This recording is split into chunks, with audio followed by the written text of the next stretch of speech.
अस्सलाम वालेकुम नाज़रीन, मैं हूँ सादिया एआई वाली और आप देख रहे हैं हमारा एक और मालूमाती प्रोग्राम। आज हम चर्च के जी, साथ एक नहायत अहम और मुफीद मौजू पर गुफ्तगू करेंगे, how to plan and organise a productive day. तो आइए गुफ्तगू का आगाज़ बिल्कुल। करते हैं। सबसे पहले ये बताएं कि प्रोडक्टिव डे से क्या मुराद है और दिन की अच्छी प्लानिंग क्यों ज़रूरी है? प्रोडक्टिव डे का मतलब ऐसा दिन है जिसमें आप अपने अहम काम पूरा कर लें, बिना बेवजह थकावट के, बिना डिस्ट्रैक्शन के और जिससे आप मेंटली सैटिस्फाइड भी महसूस करें। अच्छी प्लानिंग इसलिए ज़रूरी है क्योंकि बिना प्लान के काम अक्सर अधूरे रह जाते हैं या फिर उनमें ज़्यादा वक्त लग जाता है। जब आप अपने दिन का एक क्लियर रोड मैप बना लेते हैं तो डिसीजंस आसान हो जाते हैं, प्रायोरिटी साफ होती है और एनर्जी उन कामों पर लगती है जो असल में मैटर करते हैं। दिन का आगाज़ एक वाज़े मंसूबे के साथ करना हमारी कामयाबी में कैसे मदद करता है? जब आप दिन की शुरुआत एक वाजे प्लान के साथ करते हैं तो आपका दिमाग फोकस्ड रहता है और आप बेकार फैसलों में वक्त ज़ाया नहीं करते। एग्जाम्पल के तौर पर अगर सुबह आप अपने 2-3 सबसे इंपॉर्टेंट टास्क्स लिख लें, उन्हें प्रायोरिटी दे दें, तो आपका दिन ज़्यादा स्ट्रक्चर्ड हो जाता है, स्ट्रेस कम होता है और आप कंट्रोल में महसूस करते हैं। इससे मोटिवेशन भी क्योंकि आप क्लियरली देख रहे होते हैं कि आज आप किस डायरेक्शन में मूव कर रहे हैं। अपने दिन के अहम कामों को तय करने का बेहतरीन तरीका क्या है? बेहतरीन तरीका ये है कि आप पहले अपने लॉन्ग टर्म गोल्स नज़र में रखें, फिर उन्हें छोटे मैनेजेबल टास्क्स में तोड़ दें। सुबह या रात को एक छोटी लिस्ट बना लें जिनमें सिर्फ 3 अहम काम हों। उन कामों को वो चूज़ करें जो इम्पैक्ट के लिहाज से ज़्यादा इम्पॉर्टेंट हो, सिर्फ अर्जेंट नहीं। काम रियलिस्टिक रखें, वक्त लिमिट फिक्स करें और बीच-बीच में छोटे ब्रेक्स भी रख लें। इस तरह आप अपनी एनर्जी भी बचाते हैं और काम ज़्यादा कंसिस्टेंसी से कंप्लीट करते हैं। धीरे-धीरे ये हैबिट आपकी एफिशिएंसी को काफ़ी इम्प्रूव कर देती है। क्या टू डू लिस्ट बनाना वाकई वक्त को बेहतर तरीके से इस्तेमाल करने में मदद देता है?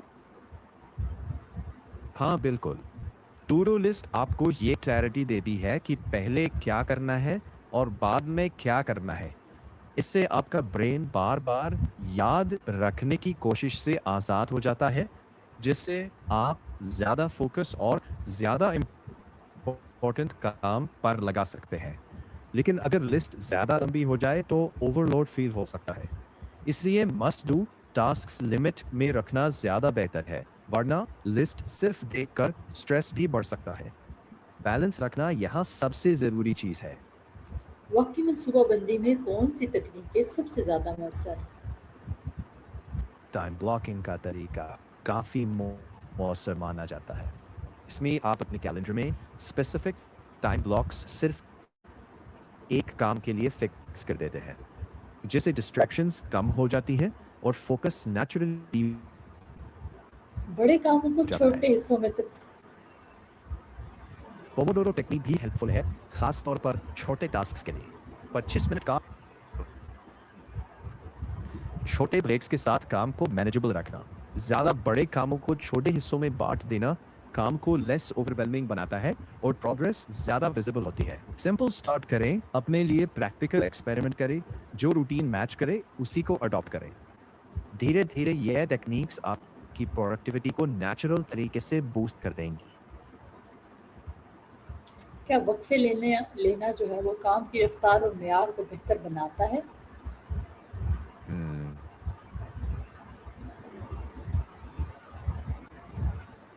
हम्म हम्म, हाँ, मुनासिब वक्फे लेना मदद करता है क्योंकि कंटिन्यूस काम से फोकस गिरने लगता है और एरर्स बढ़ सकते हैं। शॉर्ट ब्रेक्स जैसे कि 5-10 मिनट का पॉज आपके माइंड को रिफ्रेश कर देते हैं, जिससे आप वापस काम पर ज़्यादा फोकस और बेहतर डिसीजंस के साथ लौट आते हैं। काम का क्वालिटी भी यूजुअली इम्प्रूव होती है, खास तौर पर अगर ब्रेक्स स्क्रीन से हटकर लिए जाएं, जैसे हल्की वॉक या स्ट्रेचिंग। मतलब ये लेजीनेस नहीं, बल्कि स्मार्ट स्ट्रैटेजी है। काम, खानदान, ज़ाती वक्त और आराम के दरमियान तवाज़न कैसे कायम किया जा सकता है? ये तवाज़ुन क्लियर बाउंड्रीज बनाने से आता है, जैसे काम का एक फिक्स्ड एंड टाइम रखना और उसके बाद वाकई ऑफ मोड में स्विच करना। फैमिली या पर्सनल टाइम को कैलेंडर में वैसे ही ब्लॉक करें जैसे मीटिंग फिक्स करते हैं। आराम को गिल्ट की तरह नहीं, ज़रूरत की तरह ट्रीट करें। जब आप ऑनेस्टली रेस्ट और अपनों के साथ टाइम इंक्लूड करते हैं तो लॉन्ग टर्म प्रोडक्टिविटी भी इम्प्रूव होती है, क्योंकि आप बर्नड आउट नहीं होते। ये बैलेंस एक दिन में नहीं बनता, छोटे छोटे कंसिस्टेंट डिसीजन से धीरे धीरे डेवलप होता है। एक प्रोडक्टिव इंसान की रोज़ाना की कौन-सी आदतें कामयाबी में मददगार साबित होती हैं? सुबह जल्दी उठना, दिन की प्रायोरिटी सेट करना, फोकस्ड ब्लॉक्स में काम करना, बेकार डिस्ट्रैक्शन से बचना, रेगुलर एक्सरसाइज और दिन के एंड पर एक छोटा सा रिव्यू करना। इससे डिसिप्लिन बिल्ड होता है, माइंड क्लियर रहता है और long term success naturally stable होती है। अगर दिन का प्लान मुकम्मल ना हो सके, तो मायूस होने के बजाय क्या करना चाहिए? अगर प्लान मुकम्मल ना हो पाए तो खुद पर सख्ती ना करें, बल्कि कामली देखें कि क्या काम की वजह से प्लान टूट गया, प्रायोरिटीज अनरियलिस्टिक थी या टाइम एस्टिमेट ठीक नहीं था। फिर नेक्स्ट एक छोटा ज्यादा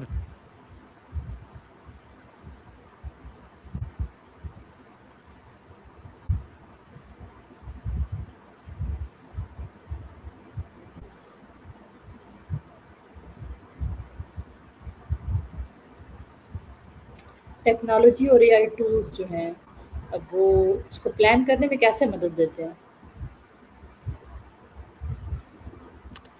मैं देखता हूँ। हाँ, टेक्नोलॉजी और एआई आपके दिन की प्लानिंग को आसान और ऑर्गेनाइज बना सकते हैं। मिसाल के तौर पर एआई आपकी प्रायोरिटीज़ के हिसाब से टास्क्स अरेंज कर सकता है, बड़े कामों को छोटे छोटे स्टेप्स में बांध सकता है और आपको रिमाइंडर्स भी दे सकता है ताकि इंपॉर्टेंट चीज़ें छूटे नहीं। कैलेंडर ऐप्स, टास्क मैनेजर्स और एआई असिस्टेंट्स समय बचाने और फोकस बढ़ाने में मदद करते हैं।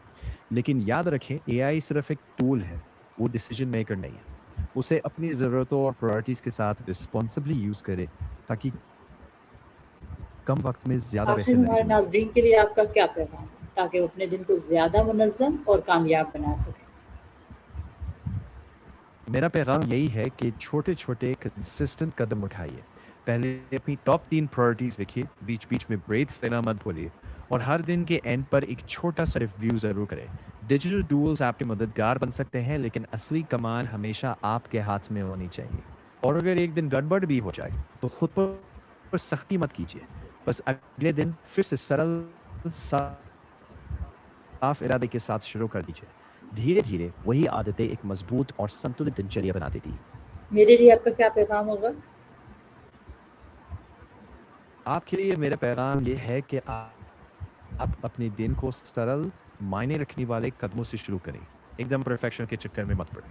बस अपनी 3 प्राथमिकताएँ तय करें, छोटे-छोटे ब्रेक लें और दिन के अंत में खुद को थोड़ा समय दें ये देखने के लिए कि क्या अच्छा रहा। खुद पर मेहरबान रहिए, कंसिस्टेंसी पर ध्यान दीजिए और याद रखिए, छोटे कदम भी रोज़ लिए जाएँ तो बड़े नतीजे लाते हैं।